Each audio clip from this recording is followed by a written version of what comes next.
científica, posada está en un lugar cercano dentro de la selva. Científicos extraordinarios, hermanos del espacio, lo examinaron cuidadosamente, y hasta le extrajeron un poquito de sangre con el propósito de analizarla. Luego metieron al campesino dentro de una recámara especial de la nave. El labriego aquel, perplejo, atónito, confundido, acostado sobre un lecho, aguardaba un no sé qué. Algo inusitado sucede luego. Una extraña mujer de cabello dorado y piel amarilla, como la de los chinos, desprovista de cejas, se acostó junto al trabajador aquel, y lo sedujo sexualmente. Consumado el acto, el campesino fue sacado de la nave, y ésta se alejó a través del infinito espacio. Muchos otros casos similares han ocurrido en diversos lugares del mundo. Además, se habla constantemente de desapariciones misteriosas, tripulaciones aéreas o marítimas, que se han perdido para siempre y sin explicación alguna. Todo esto nos invita a la reflexión. Todo esto nos hace comprender que los hermanos mayores de la humanidad están llevándose la semilla para cruzarla con gentes de otros mundos. Así es como los dioses santos ya están creando la futura gran raza, la sexta raza raíz, que habrá de poblar la Tierra después de la gran catástrofe que se avecina. Será un tipo de gente nueva, mezcla de terrícolas con extraterrestres, una humanidad resplandeciente. He ahí pues, distinguidos hermanos, el personal con el cual se habrá de formar la futura Jerusalén, de la cual habla el Apocalipsis de San Juan. Es incuestionable, que entonces resucitarán las gloriosas civilizaciones esotéricas de la antigüedad. En la primera subraza de la futura gran raza raíz, por ley de recurrencia, surgirán de entre el caos las poderosas culturas de la primera subraza aria, pero en una espira de tipo superior. En la futura segunda subraza, resucitará la civilización que floreció en la India milenaria antes de los Vedas, y en la China antiquísima. En la tercera subraza, habrá un nuevo Egipto, nuevas pirámides, nuevo Nilo, y resucitará la civilización egipcia. Entonces se reencarnarán los antiguos faraones, y millares de almas provenientes de aquella gloriosa cultura, regresarán de la Mentí, con el propósito de revivir los misterios hieráticos del país asoleado de Kem. También volverán a resplandecer por aquella edad, los misterios de Caldea, Asiria, Babilonia, Persia, etc., pero en una espira superior dentro de la gran línea espiral de la vida.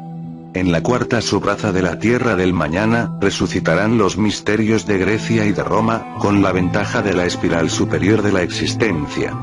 En la quinta subraza volverá a aparecer cierta mecanicidad peligrosa. Resucitará la civilización de ingleses, alemanes, etc., con las ventajas de ser más espiritual, por el hecho concreto de estar colocada sobre una espiral superior.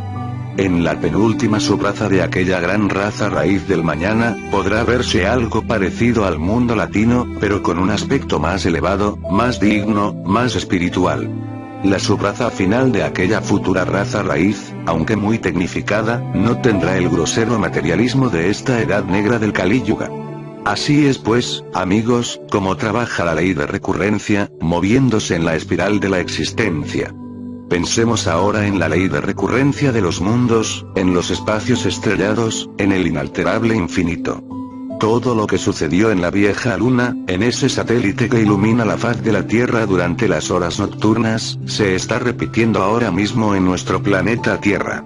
Con otras palabras afirmaré lo siguiente. Toda la historia de la Tierra y de sus rachas, desde el amanecer de la vida, es una repetición de la historia de los selenitas, que otrora habitaran aquel satélite, cuando aún estaba vivo y tenía vida en abundancia. Ved pues, señores y señoras, cómo trabaja la ley de recurrencia en todos los rincones del espacio infinito. Pasemos ahora a estudiar el modus operandi de esta gran ley en el animal intelectual, equivocadamente llamado hombre. Al reincorporarnos, al regresar, al retornar, repetimos detalladamente todos los acontecimientos de nuestra pasada y pasadas existencias.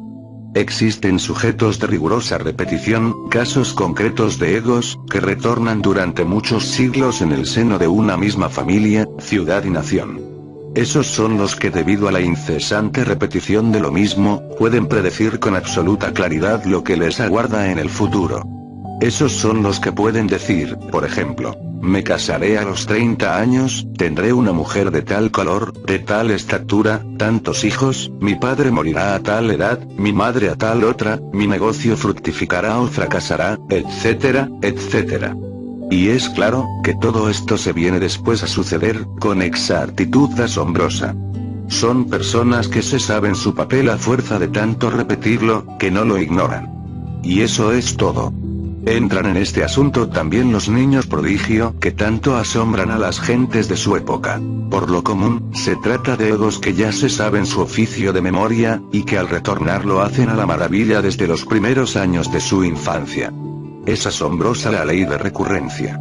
Las personas normales, comunes y corrientes, repiten siempre sus mismos dramas. Los cómicos, una y otra vez en cada una de sus vidas sucesivas, repiten las mismas payasadas. Los perversos se reincorporan continuamente, para repetir incesantemente las mismas tragedias.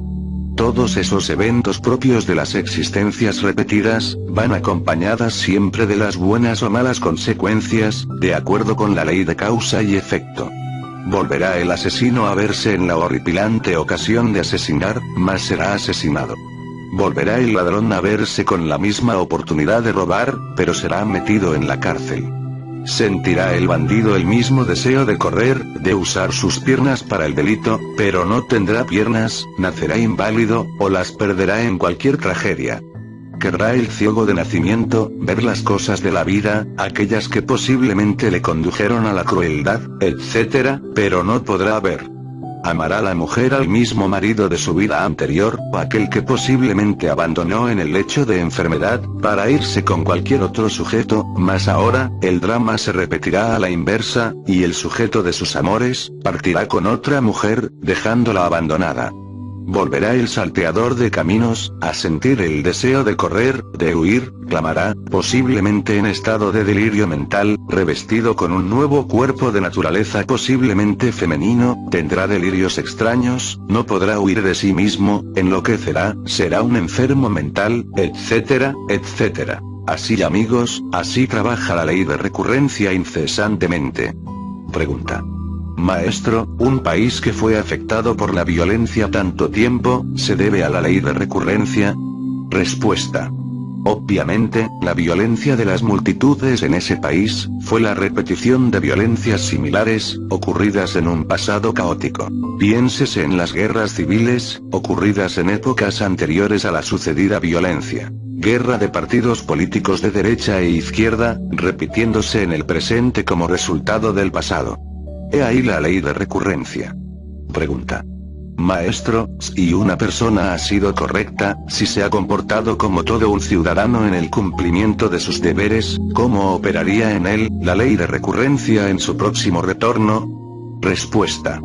Amigos, no me digan ustedes que ese fulano haya sido un dechado de virtudes, un pozo de santidad. Por magnífico ciudadano que haya sido, tuvo sus muy humanos errores, sus escenas, sus dramas, etc., y es claro que en todo esto, hay repetición en su nueva existencia, más las consecuencias. Así es como opera la ley de recurrencia. Pregunta. Venerable maestro, hay cierta confusión en cuanto a la relación entre la ley del karma, y la ley de recurrencia, porque tengo el concepto de que con la terminación del karma, se terminará la ley de recurrencia, quisiera aclararme este punto. Respuesta. Amigos, en modo alguno puede existir confusión, entre las leyes de recurrencia y karma, puesto que ambas son lo mismo con diferente nombre. Indubitablemente, el karma trabaja sobre bases firmes. No es sino un efecto de la causa, que nosotros mismos sembramos. Por lo tanto, tiene que repetirse el hecho en sí mismo, más los resultados buenos o malos. Pregunta. Maestro, personas que aparentemente, no han hecho mal a nadie, sufren por carencias económicas. ¿Tiene esto que ver con la ley de recurrencia? Respuesta. Distinguidos amigos, señores y señoras, el Padre que está en secreto, puede estar cerca de nosotros o lejos. Cuando el hijo anda mal, el padre se aleja, y entonces aquel cae en desgracia. Sufre por falta de dinero, pasa terribles necesidades, no se explica por sí mismo el motivo de su miseria. Ostensiblemente, tales personas creen no haber hecho mal a nadie. Si estos recordaran sus vidas anteriores, podrían evidenciar por sí mismos el hecho concreto de que anduvieron por pasos perdidos, posiblemente se entregaron al alcohol, a la lujuria, al adulterio, etc. El Padre que está en secreto, nuestro propio Espíritu Divino, puede darnos o quitarnos. Él sabe muy bien lo que merecemos, y si no tenemos actualmente dinero es porque Él no quiere dárnoslo. Nos castiga para nuestro bien. Bienaventurado el hombre a quien Dios castiga. El padre que quiere a su hijo le castiga siempre para su bien. En el caso concreto de esta pregunta, la víctima de los sufrimientos, repetirá las escenas del pasado más las consecuencias. Pobreza, dolor, etcétera, etcétera. Pregunta. Maestro, ¿la ley de recurrencia se termina con las 108 vidas? Respuesta. Amigos, concluido el ciclo de humanas existencias asignadas a toda alma, concluye también la ley de recurrencia en los abismos infernales, repitiéndose escenas humanoides, estados animalescos, vegetaloides y mineraloides. Antes de alcanzar el estado humanoide, pasamos por los reinos mineral, vegetal y animal. Pero al entrar al abismo, vencido el ciclo de humanas existencias, se repiten nuevamente los estados animalescos, vegetaloides y mineraloides. Así trabaja la ley de recurrencia. Pregunta. Maestro, ¿el que logra liberarse de la rueda del samsara, ya no repite la ley de recurrencia? Respuesta. Con el mayor gusto voy a responder a la dama que ha hecho la pregunta. Quiero que ustedes sepan, señores y señoras, que la ley de recurrencia, en su forma superior, corresponde a la ley de la catancia, karma superior. Tienen los dioses santos que repetir escenas cósmicas, de antiguos manvantaras en cada nuevo gran día que amanece, más las consecuencias. Recordad que los dioses también se equivocan. Aquellos individuos sagrados, que en el presente período terrestre, le dieron el abominable órgano cundartiguador a la humanidad, repitiendo dramas semejantes, pagarán sus equivocaciones en el futuro Manvantara. Nuestra tierra actual, junto con la humanidad que la puebla, es el resultado del karma cósmico, y repite incesantemente, los períodos históricos de la luna antigua junto con los resultados cósmicos. Cualquier gran iniciado podrá verificar por sí mismo, el hecho concreto, claro y definitivo, de que los antiguos habitantes de Selene, fueron ciertamente crueles y despiadados. Los resultados los tenemos a la vista, en las páginas negras de la negra historia, de nuestro afligido mundo terráqueo. Pregunta. Maestro, ¿cuáles son los que están libres de la ley de recurrencia? Respuesta. Mirad la ley de recurrencia, en sus aspectos superiores e inferiores de la gran vida. Podemos aseverar solemnemente, que solo quedan libres de la ley de recurrencia, aquellos que logran cristalizar en su naturaleza íntima, las tres fuerzas primarias del universo. El sagrado Sol Absoluto, quiere cristalizar en cada uno de nosotros, esas tres fuerzas primarias. Colaboremos con Él, y sus santos designios, y quedaremos para siempre libres de la ley de recurrencia.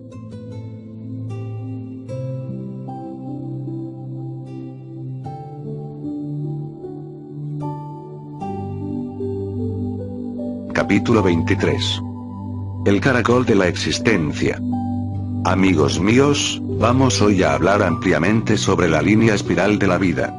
Mucho se ha dicho sobre la doctrina de la transmigración de las almas, expuesta por el Señor Krishna en la tierra sagrada de los Vedas, hace unos 1000 años antes de Jesucristo.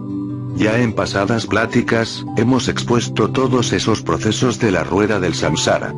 Hemos dicho con entera claridad, hemos repetido hasta la saciedad, que a cada alma se le asignan 108 vidas para su autorrealización íntima. Incuestionablemente, aquellos que fracasan durante su ciclo de manifestación, aquellos que no logran la autorrealización dentro del número de existencias asignadas, es obvio que descienden dentro del reino mineral sumergido, al Avicii-Indostán, al Tártarus griego, al Averno romano.